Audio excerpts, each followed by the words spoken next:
it changes. The Sanskrit sounds will change if you say Namaha, okay?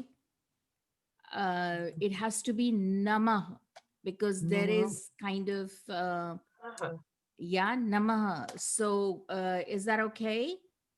The Hom Gurave Namaha.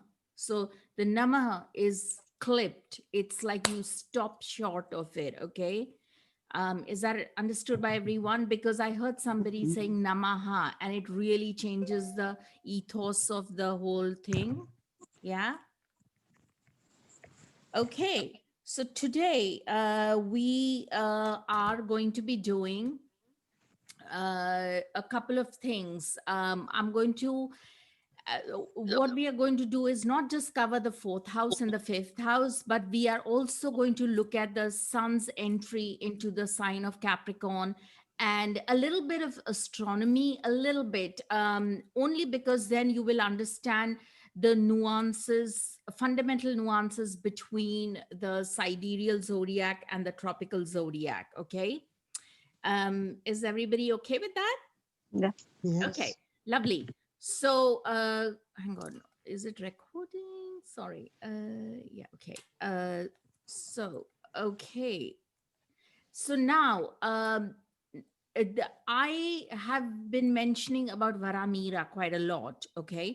Varamira, his work on astronomy and astrology, but he's more famous for his work in astronomy, and he was one of the native of Avanti region and the son of Aditya Dasa, who was an astronomer, very, very famous astronomer. And Varamira is one of the best astronomers, but he often, sort of referenced his work with the previous astronomers like Aryabhat and a few others who came before him. As with all Vedic literature, there is a discrepancy about when he actually lived.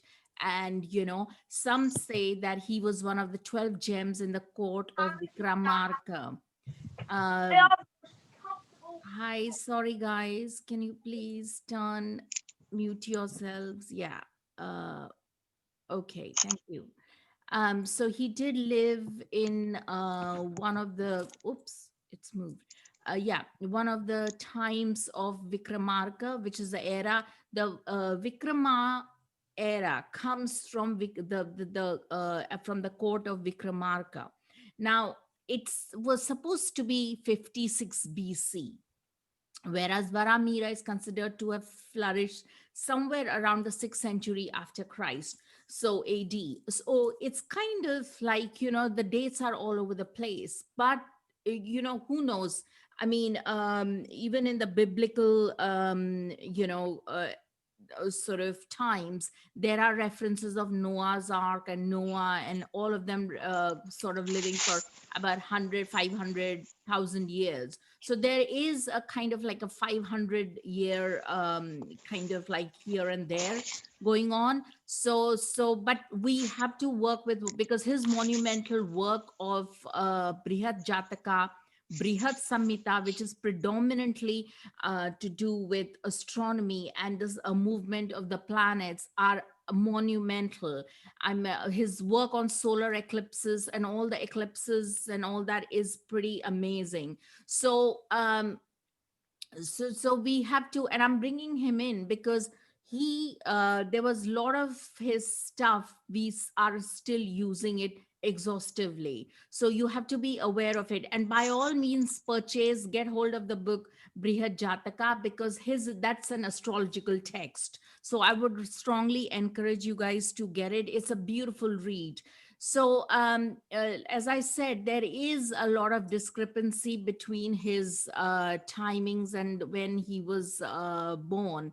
But if he often talks about in Brihad Samhita about solstice points, because right now we are, as I mentioned, what is so great in a few days' time, we will be celebrating the sun's entry into Capricorn, which is called the Makar Sankranti. Makar is the sign of Capricorn, and And that is a huge, huge significance all over India, and we will figure out why that is so important from the sidereal point of view. Now, this amounts to saying that at present, the solstitial points coincide with the beginning of the sign of Cancer and the beginning of the Makar. Now, that was in when Varamira lived. Now we have to be aware that right now they are nowhere near, in the sign of. They are actually, as we proceed, we will figure out where they are. They are actually in the sign, sidereal sign of Sagittarius and Gemini. So this amounts to saying that the vernal equinox, which is nothing but the 0 degrees Libra and 0 degrees of the vernal equinox points are the winter and the sorry the spring and the fall equinoxes is midway between the solstices, was at the commencement of Aries, which coincided with the star Revati. So that was then, and that is where we get the Hindu zodiac, that is the sidereal zodiac from. But because of the precession of the equinoxes, we know which the Hindu astronomers knew way before the Europeans came into the picture. And it was agreed that a point at which even that the basically the because of the awareness of the ayanamsha, or the precession of the equinoxes, they knew that there was a shift. It fell into somewhere along the end of Revati Nakshatra. Revati is the very last nakshatra in the 27 nakshatra scheme. And so, unfortunately, the exact distance between the vernal equinox and the star Revati is not really known, at least from the point of Earth, really. And it appears that they adopted a star as Zeta Piscicum, which, however, is beyond the ecliptic of the Revati, which is known to the Hindus. So there is a little bit of, like, the exact movement, how, because bear in mind the stars move very marginally.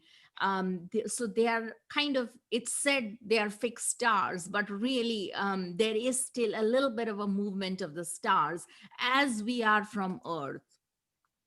So here we talk about this is from his book, Varamira's book on Sun Aditya Chara, which is the movement of the sun. Aditya is nothing but the sun, as we had seen in our previous examples. Aditya, often wherever the word Aditya comes in, or Surya comes in, or Ravi comes in, it is references to the sun. At one time, the sun's southward course commenced on his reaching the middle of Ashlesha, which is the ninth constellation. Ashlesha is a nakshatra, and its northward course on its reaching the beginning of Dhanishta, which is the 23rd constellation, which is again, Dhanishta is one of the nakshatras. But again, because of the precession, this is all kind of gone a little bit Ori. And whereas at the present course, the sun Aditya commences at the beginning of Cancer and the other at the beginning of Copernicus, which is Capricorn. And that is so different from what it was at one point, can easily be ascertained from actual observations. So again, this is all kind of like astronomical, where you use shadow of a perpendicular rod placed at the center of a big horizontal circle. The change in the sun's course can be detected on around the equatorial region. So so all these are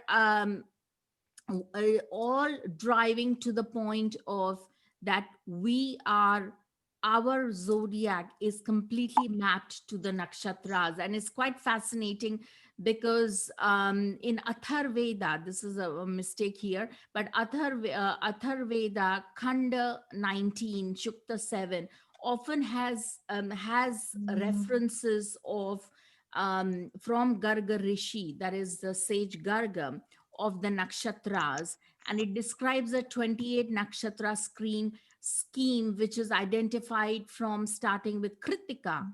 and references made to the Ayanam, which is nothing but Ayanamsha in Magha. Magha is another nakshatra constellation. And a nakshatra Abhijit, as we saw last time, is shown between Uttara Ashada and Shravana, which falls in Capricorn. So again, these are some of the old texts. Atharveda is actually quite a recent, from the one of the oldest texts, Vedic texts known to man. It's probably yeah, it is definitely the one of the oldest in Sanskrit known to man, which is the Rig Veda. And Atharveda is kind of relatively newer compared to the Rig Veda. Various scholars have placed at various, have tried to ascertain what times the Rig Veda was written, but is essentially a lot of the ancient Indian gurus have said that it is timeless because the knowledge has come straight from the rishis. And then astronomically, they try to, they've various methods they use astronomically, and they've said like, 12,000 years ago, and then they came to 6,000 years ago. So again, that's all kind of conjecture, and everybody's the way they look at the zodiac, or the way they look at the astronomy. But here again, what I'm trying to drive here is that in the temperate zone of the northern hemisphere of the earth, the Vasant Ritu, which is the spring season. Vasant is spring and Ritu is season, has always been considered as the beginning of a year from the Rig Vedic period. So basically, the choice of the first nakshatra is where we commence our zodiac from, and that is logical, which is the first day of the solar year, which dictates also the weather cycles. But there is a shift between the Vedic, the sidereal, tropical, and sidereal versus the tropical, in terms of where the first day of the zodiac commences from. And here we see that there was an experiment. Well, I think anybody can. I got this from one of the texts from, in terms of like one of the professors, and basically they tried to locate sun location on March 21st, 2400 BC. And the equatorial, the sun was in Kritika nakshatra. So that is on March 21st. Now, that is why the ancients often, Varamira started, said that, that the zodiac can begin from Kritika. And then this is 2000 years earlier, later, sorry, 4400, on March 21st, 2000, at the same period, sun is in Purva Bhadra. So basically, this is shifted to the sun in Pisces. That is, Purva Bhadra is a constellation or a nakshatra in Pisces, in sidereal Pisces. So basically, the sun has precessed by about 57 degrees in 4,400 years since Rishi Garga's Shukta. That is, we just saw the what the Rishi said about, considering Kritika, when the sun's entering to Kritika as a starting point of the solar year. So essentially, what I'm trying to drive home here is that we always knew about the procession, the Ayanamsha. Sorry, can somebody just, mute themselves, all of you, please? Sorry, it's getting like really disturbing, if you can. Yeah, thank you. Now, the sun, when it is in Dhanu, that is Sagittarius, and not Makar. So here again, we see that at the spring equinox and winter solstices are valid near 400 BC. Hence, that is the period which we currently take from. So here, we see that when we map the actual solstice and equinox points, they are actually falling under Uttara Ashada, which is kind of the sidereal Sagittarius, and not in Makar, which is Capricorn. But present day, it is in we celebrate it in Capricorn. And you may ask, well, why? Because it's not seasons based. As I said, they knew about the Navamsha. And here, if you, from one of the great old texts, again, it says, Yasmin Kashne Suryam Gachati Makaram. So basically, when the Surya enters into Makar, Makar is like sign of Capricorn, is when we take, the Uttarayana begins, that is the sun's northward direction. Its journey into the northward direction begins. So that is a kind of a key point here.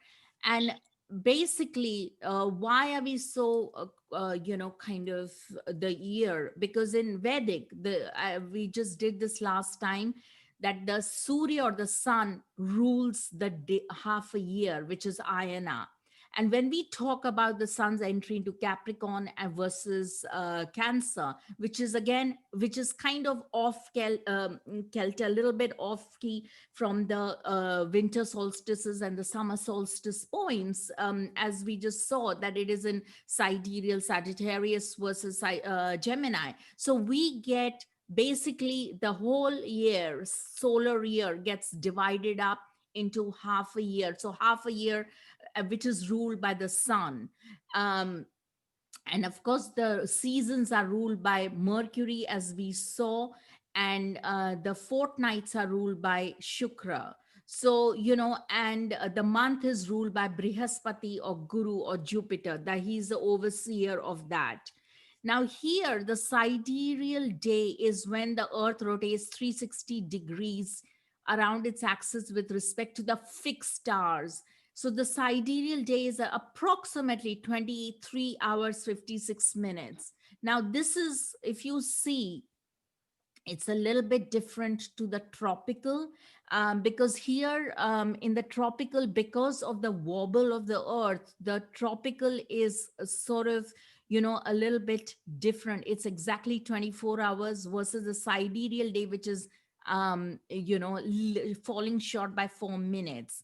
Hence the earth, the difference is because the earth moves a little in its orbit during the time it takes a spin, hence around its axis, which is nothing. Again, we are talking of the Ayanamsha, or nothing but the precession. Hence the earth needs to turn a little more than 360 degrees to face the sun at the original position. So again, like I said, this is, that is how we take it.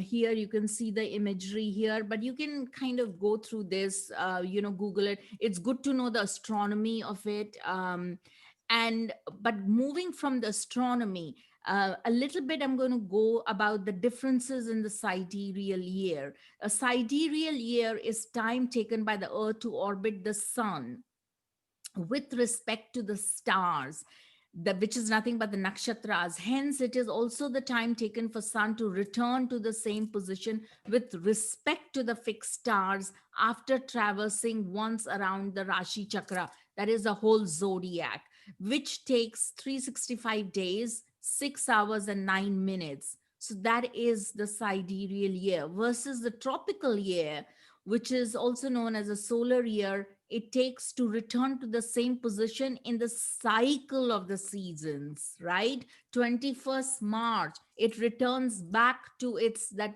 0 degrees of Aries.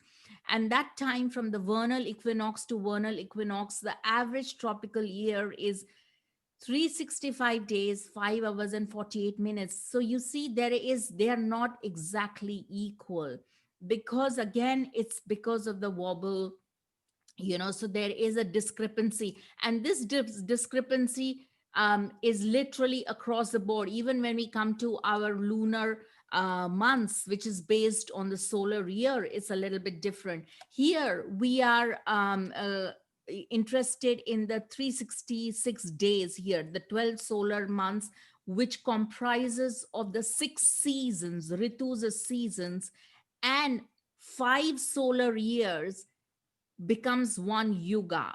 Now, this is the 5 solar years are very, we will go into it. This is for future. 5 years make a yuga, because this astronomically and even otherwise, it is very, very important, because it talks about the sun's and a relationship between the sun and Jupiter and Saturn. But this is kind of for a future thing. It's a little bit advanced. But basically it's important for you to know the yuga, because every 5 years the yuga changes and we add an extra month, which is called the adhik masa. So the every 5 years, that the sixth year will have an extra month, a lunar month added to it. So please note, this is like this year we had that extra month. So, now the Uttarayan is nothing but the sun's northward descent. Ayana means movement in Sanskrit, and the sun is on a downward journey from July to December, and its downward journey changes to upward or the northward journey or movement. And this phase or reversal is very, very auspicious, because it's called the Uttarayan. Here you see all the kites and all that. In the western part of the country, in India, it is celebrated hugely. They have a specific dish they make with five vegetables, which are the winter vegetables, root vegetables, and it's called undiu. And as well as everybody goes on the terraces and flies kites. There's feasting because the sun is out. It's like time for absolute feast, and the whole day is spent like flying kites and having a great lunch. And based on the northern hemisphere, the sun rays are also moves to become perpendicular to the earth, which we know, because here it is, we are here, and then the sun starts to shine upon us much more. It's harvest season. In fact, there are right after this period, I will come to the months. I will mention about the each the season. It begins when the spring season comes. They ascertain how the crops are going to do depending on various factors. This is what Varamira, he could prognostize it. He gave rules to how to predict what kind of crops, how much rainfall can happen just by the rays of the sun, and how it, and this is all worked out during the month the spring equinox. And that's why, let's move forward. If we go, we come to the month, because it's important for you guys to get the importance of the month. Now, the month, similar to the tropical year, the average time the moon takes to return to the same position in the cycle of the seasons as a tropical month. Okay. And again, there we see it's slightly shorter than the sidereal month, because the sidereal month is 27 days, 7 hours, and 43 minutes. So again, there is definitely a discrepancies. I think this is 6 hours. I've missed that. I didn't write that in. I forgot to put that in. But anyway, it's approximately 6 hours. So 12 months are based on the entry of the sun into each of the 12 rashis or signs. Okay. And when the sun enters a 0 degree of a Rashi, it is called Sankranti. That is when we start our solar month. When the sun exits the Rashi, the month ends. This reckoning of the month is used in the Hindu calendar, which is nothing but the Panchanga. So that is why we begin, everything is very solar based, even though normally we think of it as like, wow, it's lunar. The Panchang or the Indian Hindu calendar is lunar. No, no, it's definitely not lunar. It's absolutely solar. But I would go one step further and say it's solar lunar based too, for some deriving some factors. Now here, the sun's seasons, again, I want to just little bit touch upon, because you're aware of it. If you're aware of, just to get your awareness towards this, because it's very important. But because each of these seasons are ruled by a planet.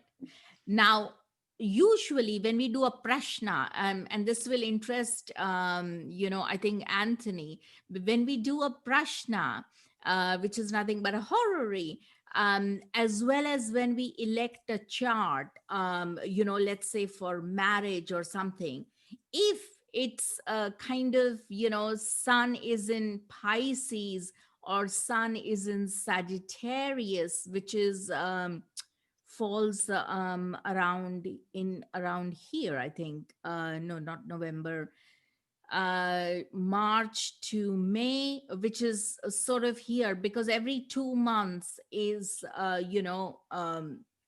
the sign changes, sorry, the season changes. So usually when the sun is in Vasant Ritu, or it is in, let's say, yeah, Hemant Ritu, which is ruled by Jupiter, and the Vasant Ritu, which is ruled by Venus, we usually don't recommend marriage in that season, especially when the sidereal sun is in Sagittarius or sidereal sun is in Pisces. And there is a very strong reason for that, because this is Vasant, is like spring, right? It's like Venus. The Venus energy is very high.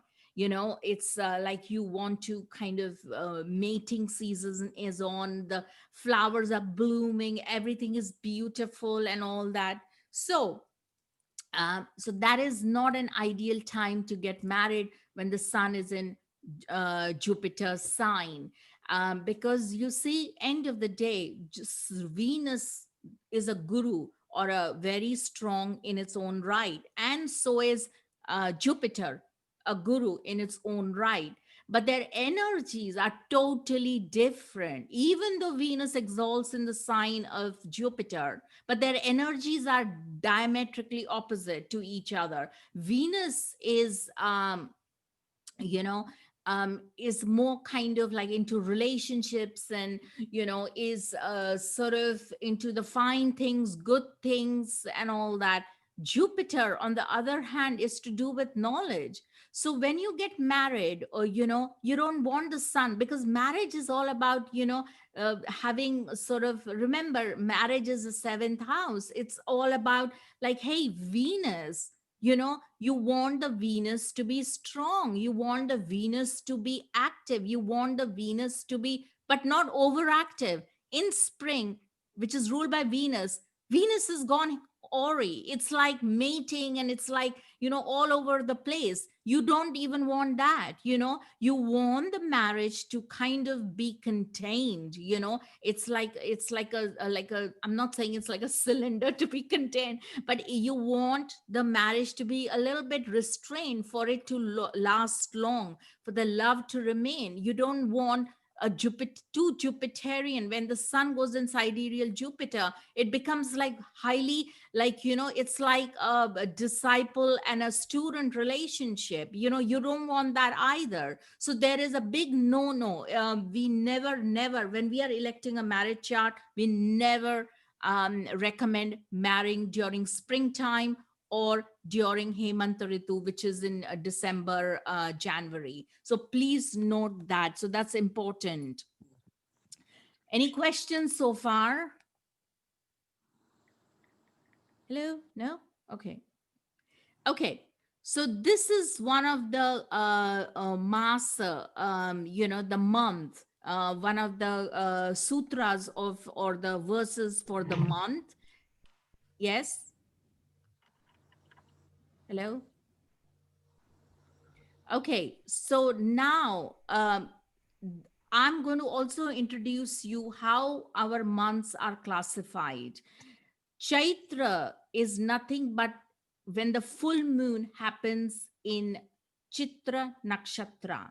So again, we are talking about all the lunar months. There are 12 lunar months, and each of these 12 full moons occur in a certain nakshatra. And when they happen in a certain nakshatra, then that's when you take in the new year, sorry, the new month begins. For example, Chaitra Shukla Pratipad happens in March. That is the sidereal new year. Okay. The sidereal new year begins with Chaitra. And when the full moon is in Chitra Nakshatra, that means it is across Chitra, that is the end of Virgo and beginning of Libra. That's when it happens in the Chitra Nakshatra.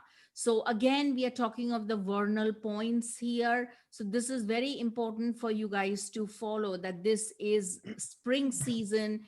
Chaitra Shukla Pratipad. We often read, like often Western astrologers will read the chart from 1st of January, whatever year, every 1st January, they will read the chart for the whole year. We will begin ours from the Chitra Nakshatra, the full moon in Chitra, which is called the Chaitra, Chaitra Shukla Pratipad. Pratipad is nothing but the beginning, the first tithi, that is the new moon. That's when we read the chart. So this is a very important chart to figure out what is going on for the whole year, and we cast a chart for that.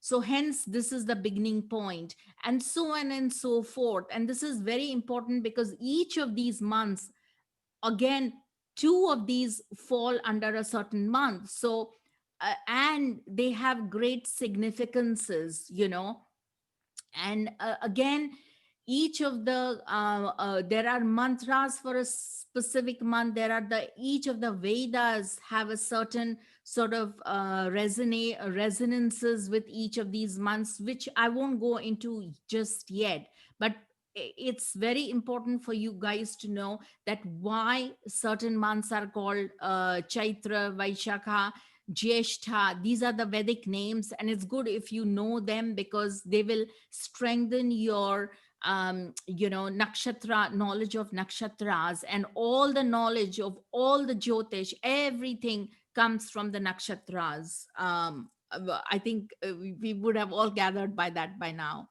But anyway, now coming back to the Kendra, as we saw that it's an important time, the fourth and the 10th house, right? Because the sun's the Cancer and Capricorn axis, the sun, when is it is in Capricorn, we get the Uttarayana, which is happening in like January the 14th for us, which is in a few days time. Now, Kendra, as we saw in the last one, it means that it is at the position in the center. It's something like a focus. So Kendra or angular houses, it's a huge focus, okay? And it is the Vishnu sthana.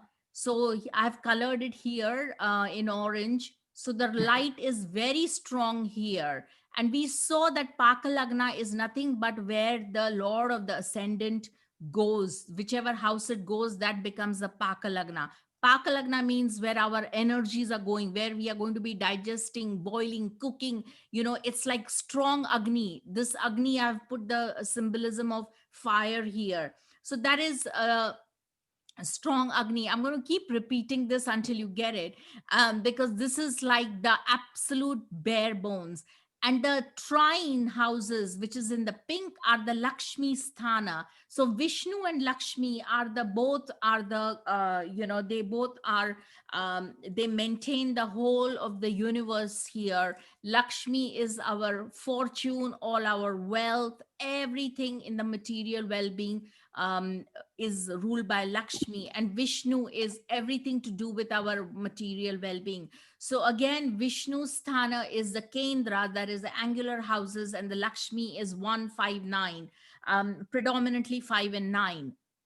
So now coming back, the colors associated is red and yellow, the black color in the 10th, and the blue in the setting sun. We already went through that last time. Again, when the sun enters the sidereal Capricorn, which is the perihelion point, this is astronomy, which is about 14 days ahead, is at about 14 degrees Capricorn in the nakshatra called Shravana.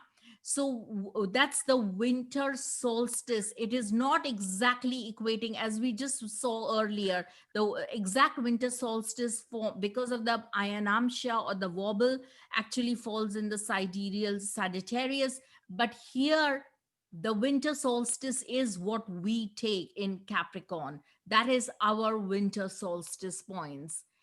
So now here, this is very important to know about the 22nd nakshatra, because from the opposite, sorry, the we saw the Abhijit Nakshatra, which is in the 10th house. That means if we take the Naisargika, that is our natural zodiac, the 10th house has got is the sign of Capricorn. It has got three nakshatras, right? One is the Uttara part of Uttarashada, the other one is Shravana, and the Dhanishta, part of Dhanishta. So approximately two and a half nakshatras sort of take up each nakshatra.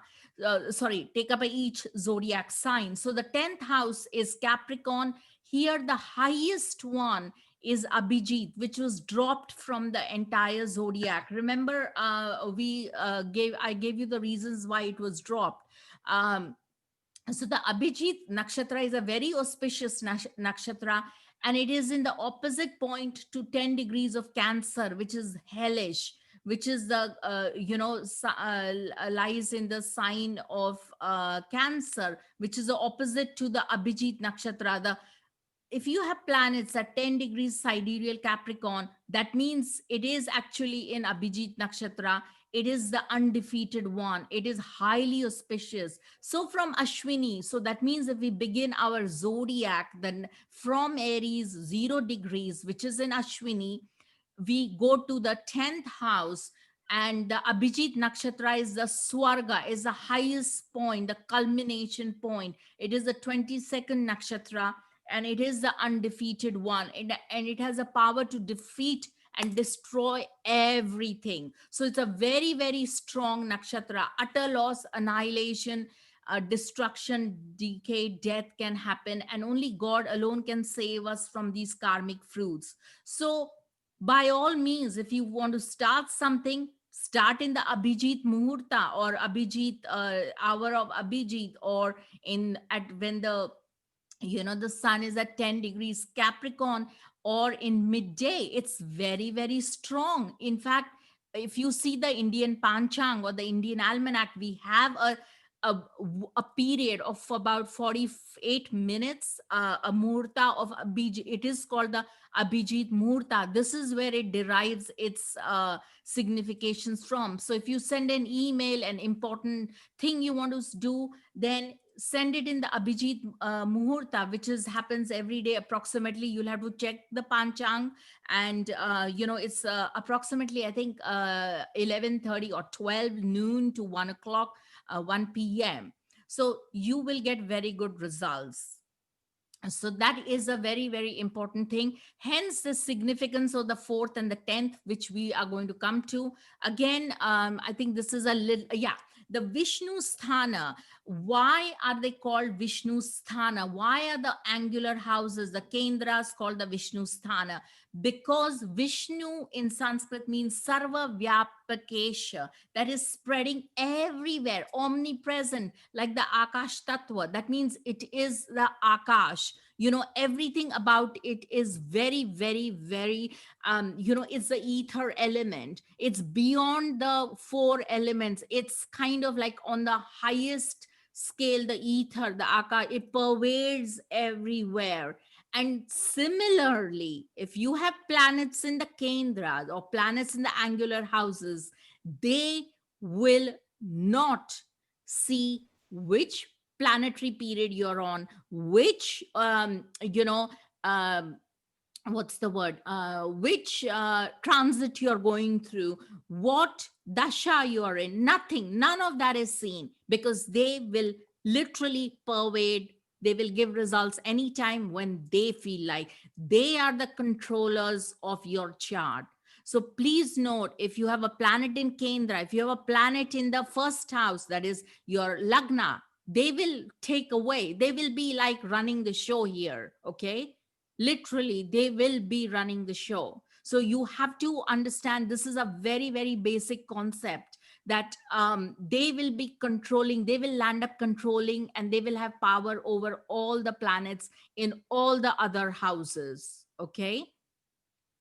So now they are the power centers. Again, it's a repetition of that. And I haven't come to the Nabhas yogas yet, but we will see it later, So basically, one of the key dashas is Vimshotri period, Vimshotri Dasha, which is based on the moon.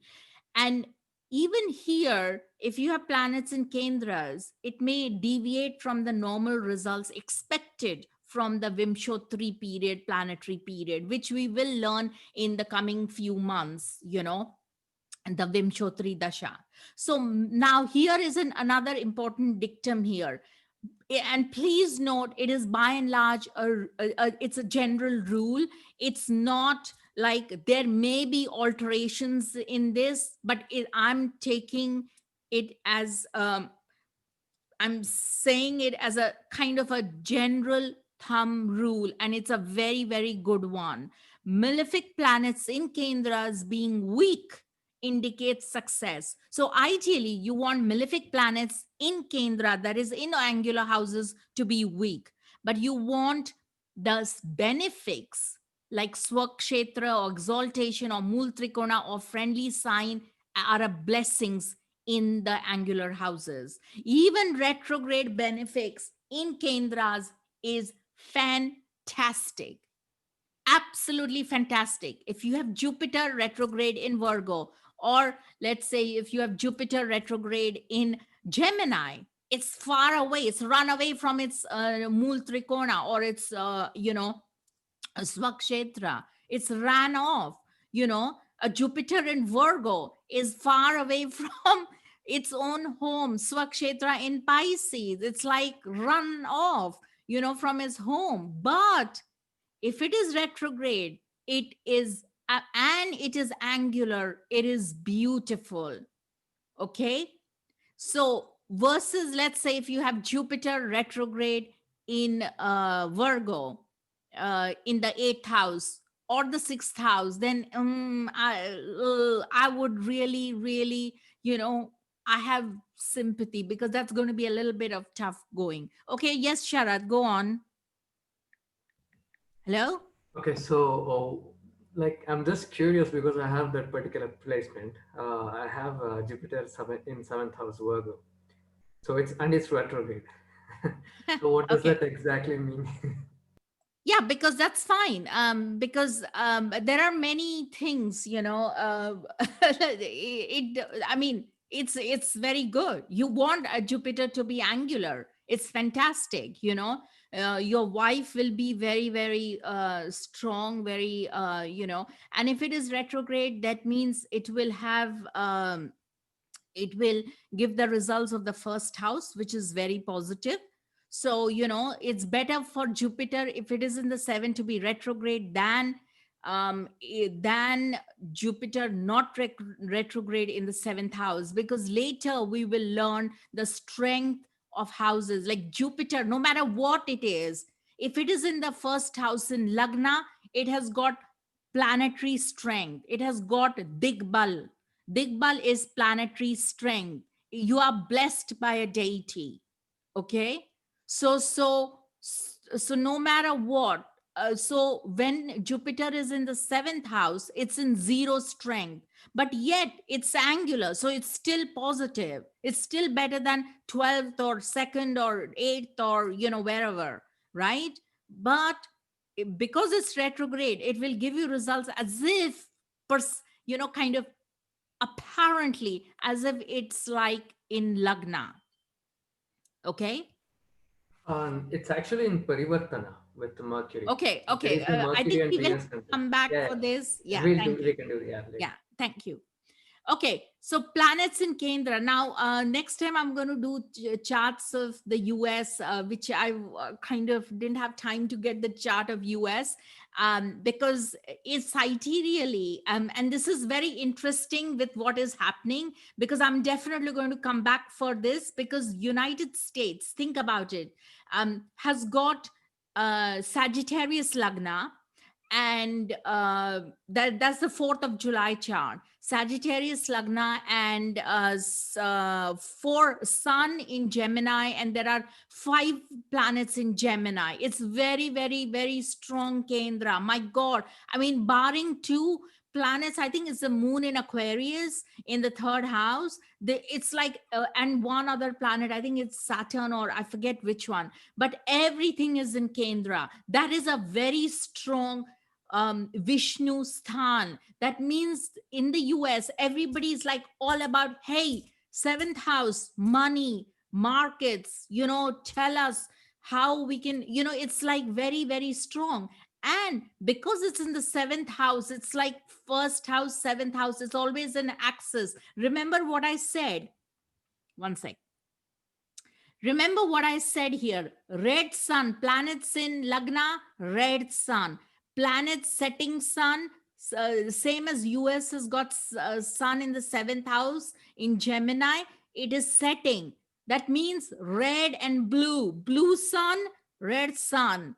What are we experiencing? The whole debacle, the whole debacle of, Democrats and Republicans is like as old as hills. So that's like red and blue, red and blue. So there's this always going back and forth. It's like a football being passed back and forth. There's always going to be issues. Okay, so anyway, coming back to our thing. This is for a later date. We have about 10-15 minutes. Oh no, we have more. We have, I think, at least 20 minutes.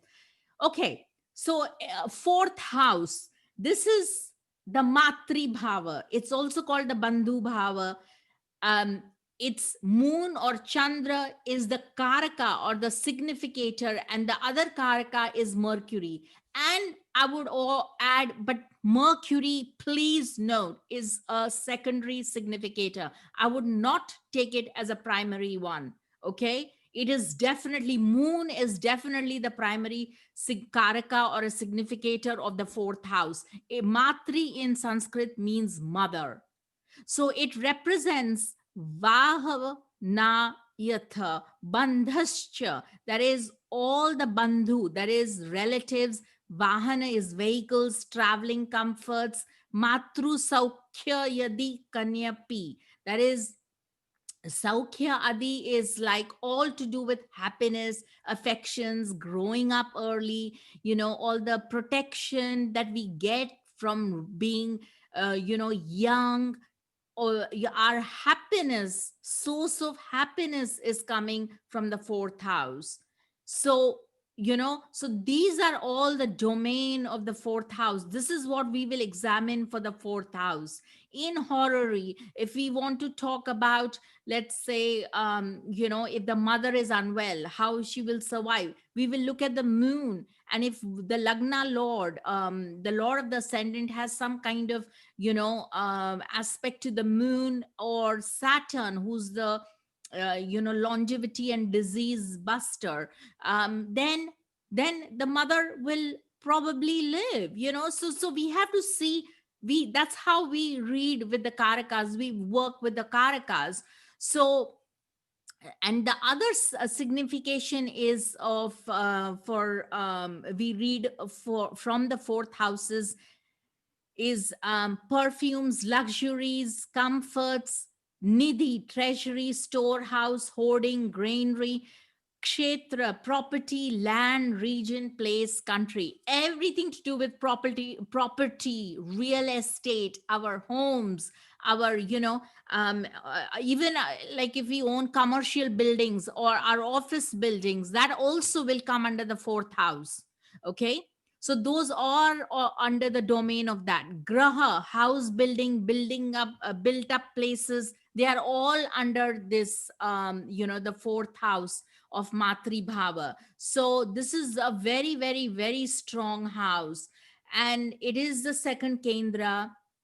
It stands for our fundamental contentment and happiness.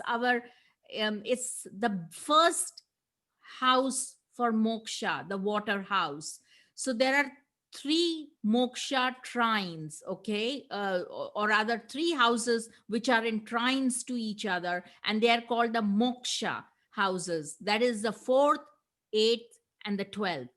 So, how we are, how our fundamental psyche is, what we have absorbed from our mother, our childhood, our when we are inside, how we are determines how we will transform in the eighth house, and how we transform in the eighth house will finally have a say in whether we get moksha or liberation this lifetime or not, which is the 12th house, which is the house of Pisces. So you see, the fourth house is an absolute crucial determining house, because you can be like, look, like you have the best planets in the 10th house and exalted lagna and all that. But if your fourth house is under absolute malefic Rahu and Mars and Shani, and you're going to be absolutely miserable. And for a man, especially if you have malefics in the fourth, you will need to address them through mantras, through the Reen Bija. All of that is under the purview of the fourth house. So ideally, as a man, I would say, even for a woman, you don't want planets in the fourth house, because if you have, or rather, if you do have planets in the fourth house, then they let them be benefic. And moon gets great digbal, that is, it gets great planetary strength. Moon, that is a water planets, that is the jala tattva planets like moon, shukra, which is Venus, and Chandra, they get great strength in the fourth house. Okay, so this is a very, very important house. It shows the kingdom, the cows, buffaloes, ornaments, clothes. It's Sukha, water, bridge, rivers. These are all the things that it rules. Sister, son, maternal uncle. So these are all the things that it rules. Now, what are the effects of this house? Um, this is from the Parashara BPHS text. It says one will have residential comforts in full degree if Bandhu is occupied by its lord or by Lagna's lord and be drishtied or aspected by a benefic. So this is a very good thing. If you have like the lord of the fourth house in its own sign, that is, it's occupying its lord, in sorry, it's in its own sign and occupying that house. Then, or if the lagna lord of the lagna is in the fourth house, or even the other way around, if you have the fourth lord in lagna, that's absolutely beautiful, and especially if it is a benefic, fantastic. Okay, I will reserve and I still will hold, malefics in this house are a complete no. I don't care, even if they are exalted, they will still give you problems. Okay, is there any questions? No? Okay. Yeah, yes, Sonal. Yes, go on. Um, when I learned Vedic astrology years ago, I was told like if a benefic rules a Kendra, then that's quite good because Kendra houses demand action, and a malefic rules a Kendra because the Kendra houses demand action, and with the malefics, Mars Saturn, you usually demand action like. Yeah, but James, we are talking of different things here. We are talking of malefic planets in the fourth house. Well, yeah. Okay. What about okay? Say you have a malefic ruling Kendra, Hence, but in its own sign, wouldn't that be no, good? no, it won't be. That's what I told you. Even it is here, it is said very clearly by Parashara. Can you Okay. read this? But drishtid or aspected by a benefic, it has to be a benefic. Even if it is a malefic and it is in the fourth house, let's say Lagna Lord is Mars and it is in the fourth house, it is, for many reasons, it is not ideal. Okay. It is a malefic end of the day because Mars is malefic, Okay, you know. but if a malefic rules a rules a Kendra, is that good? Is that good? If it rules a Kendra, is that good? If it's Yeah, not but in it, rulership, we are not talking of rulership here. Okay. For a Scorpio Lagna, the fourth house is malefic. Okay. For Taurus Lagna, the fourth house is ruled by a malefic. Okay. So that is a different thing altogether. We haven't yet come to all the ascendants, and what planet is great for each of the ascendants and all that. So when we come to that, we will cross the bridge here, because let's just first figure out, no matter what, I mean, even Lord Ram of Ramayana, you know, had Saturn exalted in the fourth house, aspected by Surya exalted in the 10th house, and even he had to combat and fight and wage a war against Ravana, and his wife got Sita got hijacked by Ravan. So what are we? So there you go. That's the results of a exalted Saturn in the fourth house, and it was retrograde. That made matters worse. Okay, so let's be very clear. Malefics are not welcome in this house, no matter what it is. you know they will give you certain amount of trouble. I mean, if Lord Ram couldn't escape it, who are we? So, but there are a lot of, if you have malefics in the fourth, in terms of growth, in terms of spiritual growth, it is phenomenal, because it will go make you go through a lot of soul searching, lot of dark night of the soul, and it will get you to a place of doing a lot of mantras, a lot of sort of like spiritually it will make you very, very strong. So that way, so finally it will have a kind of like a ripple effect towards your eighth house and the and the 12th house. So in a way it does benefit, but from the point of view of like marriage, and from the enjoying one's comforts, from that point of view, you don't want malefics here. This is a very delicate house. It's the house of the moon. It's like water tattva, jala tattva. you know the water element is very strong in the fourth house. I mean, this is all about the mother and relatives and comforts, and it's very Venusian. It's very perfumes, luxuries, land, home, where we have attachment to. How can you, if you have a malefic here, how can that be any good? No matter what it is, no matter, even if it's an exalted malefic. So please, this is very important to understand, that where the malefics are best and where not, and this house definitely not. you know and now, proceeding further, should Putra's lord be in his own bhava or own navamsh or in exaltation, native will be endowed with comforts related to lands, conveyances, houses, musical instruments. Okay, so again, this is a similar spin off to the former one.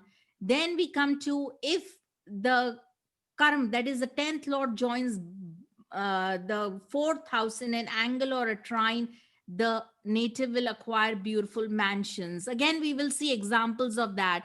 Then there is lots of things we can read, like, should Budh be in an lagna, that is, Budh is Mercury, be in the rising sign, and the lord of the fourth be a benefic and aspected by another benefic, then the native will be honored by his relatives. So these are some of the things. Bear in mind, fourth lord going into, let's say, the Lakshmi Sthan, that is the first house, fifth house, and ninth house, is beautiful. That means you have the blessings of the mother. The mother is happy. Everyone is happy. Okay. This is very important to understand. Surya. Now later we will see that the it's a mixed result. Surya, if the sun is in the fourth house, and we will see that there is a problems with sun being in the fourth house. Now this is again quadrupeds. You can read about it. You can grab hold of this. um, I don't want to delve too much into it. Again, dumbness, I don't want to delve too much into it. Conveyances, should Surya be in Bandhu Bhava, that is a fourth house, and the Lord is exalted, and be with Venus, one will acquire conveyances in 32nd year. I would encourage you to find examples and test it out. Um, Again, will be happy and free from accidents. This is very important. Should a benefic be in the fourth house and aspected by the fourth, or in conjunction with the Lord of the fourth, or aspected by the Lord of the fourth, then the native will be happy. Conveyances will be there, that is, travel and beautiful vehicles, and free from accidents and dangers. And a malefic replacing the said benefic will cause losses concerning vehicles and reduce one to severe accidents. So, James, there you go. This is an important one, okay? Like I said, malefics here are not welcome, no matter what they are. Now, Uh, this, So yeah. now, can I ask you one question? Okay, malefics is not good to be in the fourth house. And what about if malefics aspect fourth house? Is it also that bad or less Uh, bad? I think it's not that bad. Depends on what the aspect is. You know, if it is the aspect of it'll get you to work, it will get you to kind of like think like, oh my god, I have to it's much preferable. If you have to have a malefic, ideally you don't want any malefic aspecting the fourth, to be Yeah, but that's honest. in the ideal world where Yeah, I know. But then I would just take the aspect. If it is a graha drishti, it's okay. If it is for sometimes the graha drishti is actually quite terrible. But if it is a rashi drishti, that means it's permanent, it's going to be there, so it's something you will have to live with for the rest of your life. But it all depends on what kind of a malefic it is. Maybe it's your lagna lord that is aspecting it, then it's not so bad. I would still say that that means the lagna lord has a say in what the affairs of the fourth house are, so it's not too bad, okay? okay, Yeah. okay, thank you. So we have to analyze the whole thing. We can't just say, oh, everything is bad. But one fundamental rule is very clear, that in fourth house, malefics are definitely not welcome.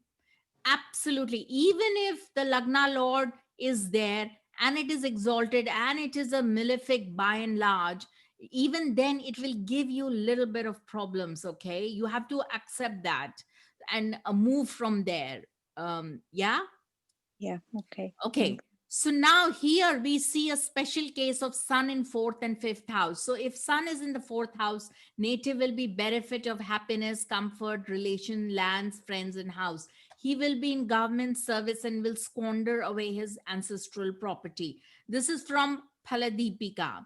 Again, these are we as I go along, I will, for various houses, I will keep bringing in some of them. This is something you need to be aware of. Like I said, test it out.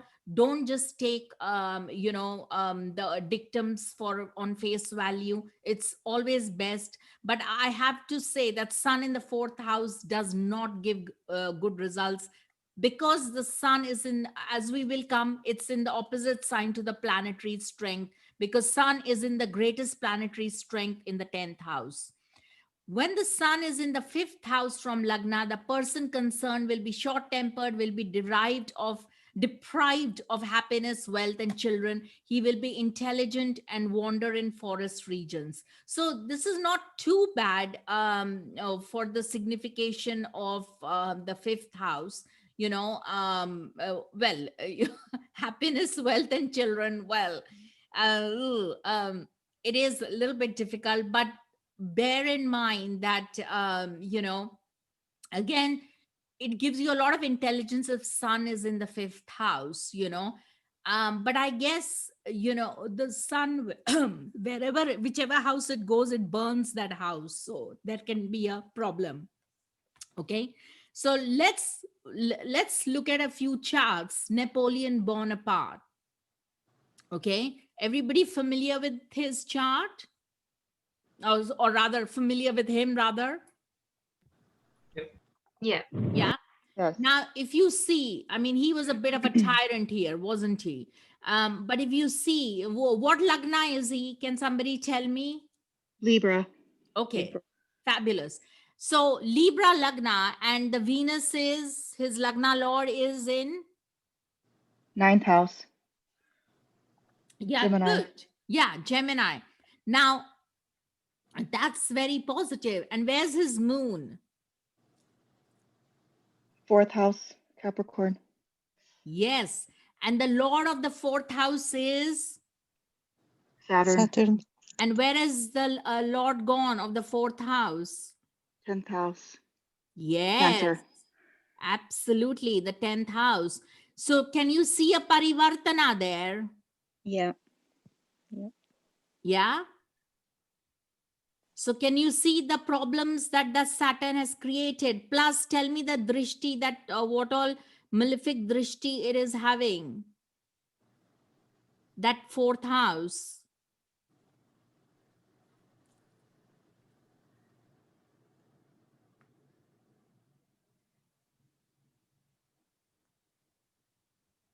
Hello? It has Saturns, Rahus, Yes, the month. excellent. Rahu has graha drishti. Yes, very good. What else? Who has Rashi drishti on it? That fourth house and that moon. Sun, Mars. And sun. So here we will take the sun as a little bit of a cruder or a cruel planet, and we know about Napoleon and his ambitious, cruel nature, and Mars. And both of them are having Rashi Drishti on the moon and the fourth house, right? Mm-hmm. Yeah, also Yes. Sun is Badakesh. Yes, we'll come to the Badakesh later, okay? But right now, I'm just getting you to see that how, so many malefics aspecting the fourth house, Saturn and Rahu, and then Mars and Surya by Rashi Drishti can create so many problems. And then by Parivartana, Moon and Saturn have a Parivartana. So Saturn will go into the fourth house. Parivartana is a very complex topic. It doesn't always, it may give the results. Sometimes they actually, the grahas go and go to that house. But here, the Saturn and Moon will, the fourth and 10th is a very, very strong axis for him. And so we all know what happened. He kind of was super ambitious, but he was also extremely ruthless, right? He would like smash pregnant women and kind of throw them off the horses and all that. I mean, there's like loads of stories. But yeah, do you see that? Mm. Yeah. So there is a sense of cruelty. And, so the fourth house is not an easy house. On the surface, that moon is like, wow, it's beautiful. He's got a moon. But look who's the ruler of that fourth house, and how many people are, how many malefics are aspecting that fourth house? Yeah. Okay. Tonal, isn't the moon in an enemy? So moon isn't happy in Saturn, is it? In Saturn sign, isn't it? The moon is not happy in Saturn sign in Capricorn. No, it's but it is by various other calculations. The moon in Capricorn is in strength, because the moon's trikona, moon's exaltation is Taurus, and Right. so it's in trines. Capricorn is in trines with that. So from Yeah. the sidereal point of view, from Jyotish point of view, it is in Uchamsha, and plus moon is in great strength, In the Digbal, fourth. in the fourth house. But Yeah. look at the state of that moon. It's in the fourth house. It's absolutely kind of gone crazy. It's in a very bad situation here. Could that indicate he was exiled to an island, wasn't he, at the end of his Yeah, life? Wasn't yeah, he? yeah. Anyway, guys, look at Swami Vivekananda. This is his birthday tomorrow. So, look at his chart. Now, here, there are no aspects on the fourth house other than Sun, Moon, and Saturn. And of course, Saturn is a malefic. Can everybody see that? Yes. Can everybody tell me what is a malefic? What other malefics are aspecting it? Rahu. Saturn. Yeah, Rahu, Saturn, Sun. That's correct. So there are like three malefics like Rahu, Sun, Saturn. Sun, I would not really take it to be a malefic, but Saturn for sure and Rahu. But yet he came out of it. Like, remember, he was like amazing. He was the key. Swami Vivekananda was the key, and he established the Ram Krishna Math. He was a disciple of Ram Krishna, and he went to the US. He spread all the Vedantic philosophies. He toured around. I mean, he was just phenomenal. If you read some of his books and all that, he was instrumental also in sort of, he exchanged letters with a lot of what's his name, Nicholas you know, the x-ray guy, I forget his name, last name. Anyway, so basically he was sort of very saintly and amazing. So so you can see that in spite of having influences on the fourth house, and you know, but the key here is that his lagna lord and the fourth lord is Jupiter. So that Jupiter has gone in the, in which house? 11th house. 11. Yes, good. So 11th house, as we will know, that is also the house of Guru, the actual Guru, you know, it is the house of the Guru. So, and we know that his entire life was around Ramakrishna and setting up the Ramakrishna mission mutt, you know, the ashram. So, so yeah, so he was instrumental in that. That's all he did. He followed his guru upadesha, his instructions from his guru to a T. So what I'm saying is that it doesn't matter, even if you do have, I think first step is awareness of what is the fourth house, what gives us happiness, you know, what is the you know, the fourth lord, what is it up to.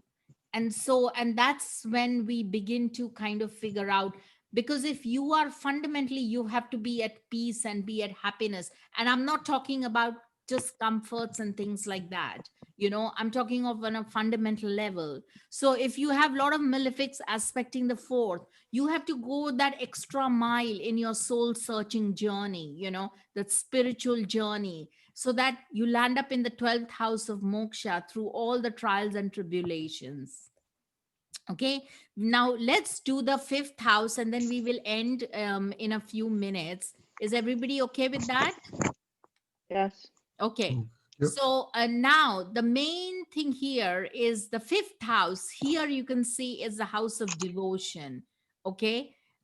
It's the mantra bhava. Mantra is all to do with like all the chants and all the knowledge comes under the purview of the fifth house. And it is a very delicate house. It is not as sturdy. It's the first of the it's the first Vishnu sthana. It is a very, very strong, sorry, Lakshmi sthana. It's a very, very strong Lakshmi sthan. And the Karaka or significator is Jupiter. And we examine the fifth house because it tells us about all the yantras, the mystical diagrams and amulets and all the mandalas and all the things we can do to heal ourselves, to better our knowledge. Let's say if you have Rahu in the fifth house, then you can use all the mandalas and the beautiful diagrams and geometrical patterns to heal yourself, to kind of, they will have an effect on you, very a positive effect on you. If you have and it also is the mantras, the mystical syllables, the prayers, all of it is under the purview of the fifth house.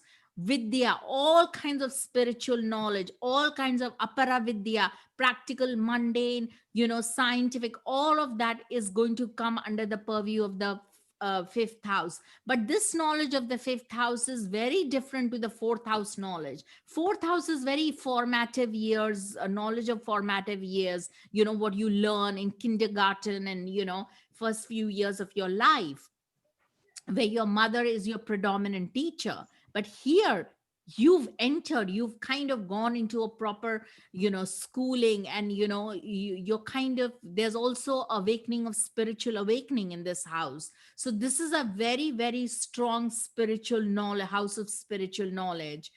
And prabandha, that is connections, the umbilical connections, because it is a second from the fourth house, so it's kind of like what feeds us, hello.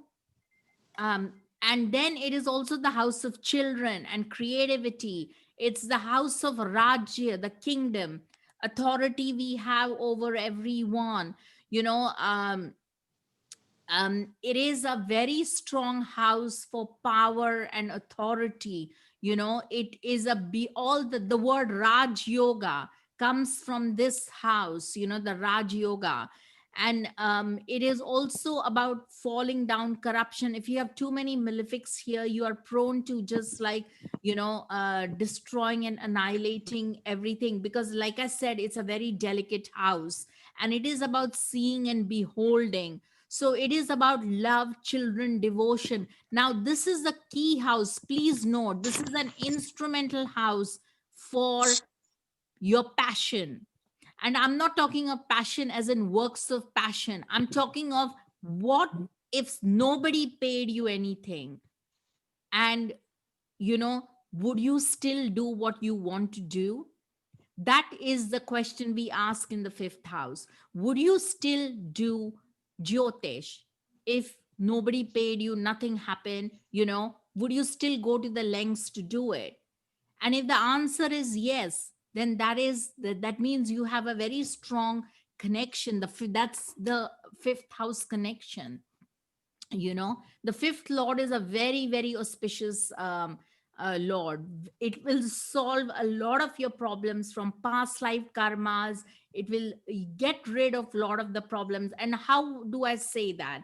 Because the fifth lord is auspicious because it will show you the way to your wealth, to your Lakshmi, to what you can be devoted to for the rest of your life. And then you will seek that happiness. It will come to you, that happiness. That is the signification of it's the house. Here you can see Radha Krishna. Radha was like completely devoted to Krishna. She was married. Her husband thought she was having an affair. She went crazy about Krishna. All she could see everywhere was Krishna, Lord Krishna.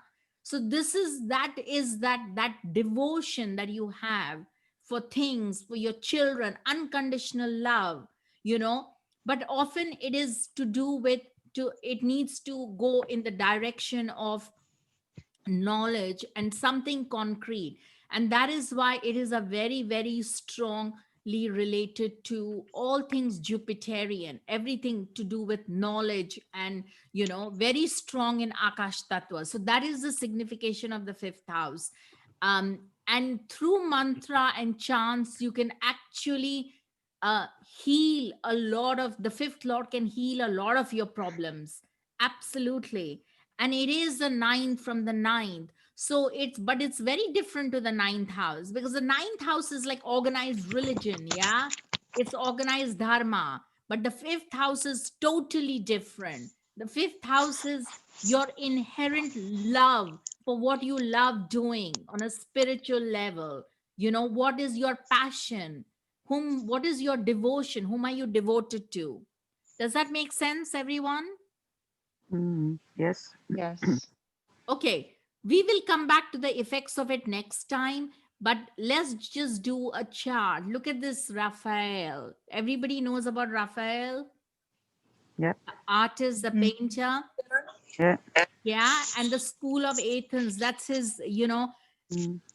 when he drew this is an alfresco he drew, and he was like, there's Ptolemy, and I think each of these are like Euclid and Socrates. That was his passion.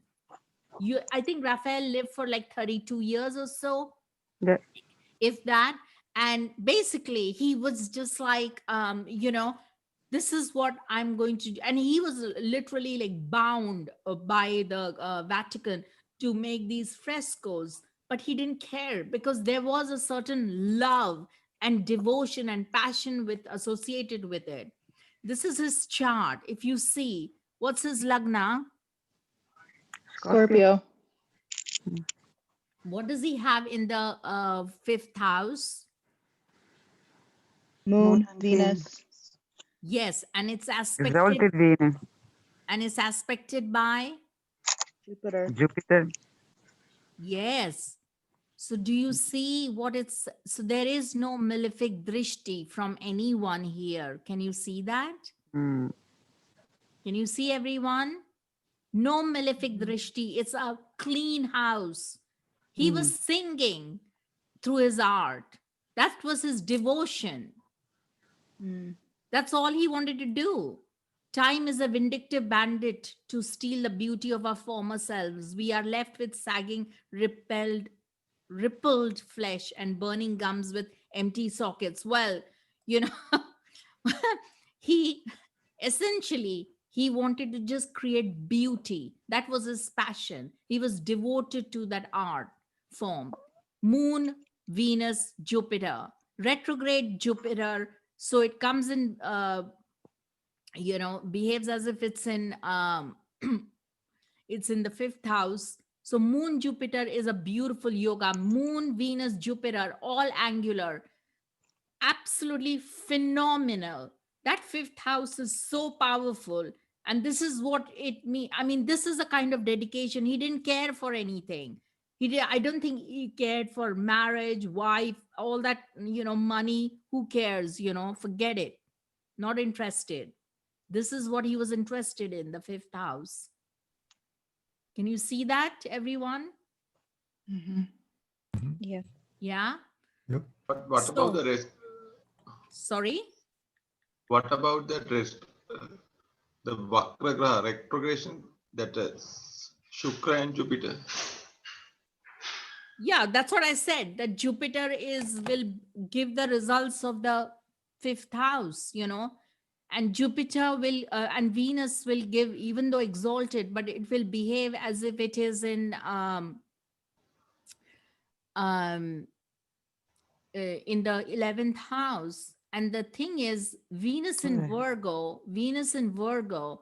it may give the results like Venus in Virgo, like but the thing is, Virgo is a very meticulous, perfectionist one.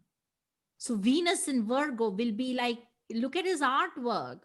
This is absolutely stunning what he did, So this is the skills and all the working with all the high level of skills and accuracy and, anatomy and, kind of proportions, all that it comes from Venus and Virgo. So this is a very important aspect, that the fifth house, if you have planets in the fifth, they will absolutely guaranteed, you cannot ignore them. You will have to start to work with them, start to do things that they are asking you to do. Create some kind of love for them, a relationship with them, even if they are malefic. And more so if they're malefic, then it's even more urgent. Otherwise, they will affect your children. If you have three malefics in the fifth house, then it will guaranteed affect your children. And so then you need to start working with them, that what is it that I love doing? What's my fundamental passion? What's my mantra? This is where you will get your mantra from, the fifth house.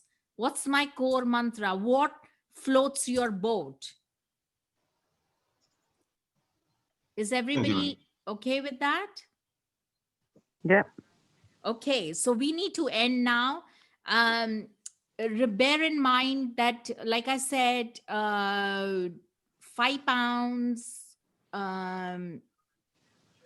for the, sorry, I'm not making any sense.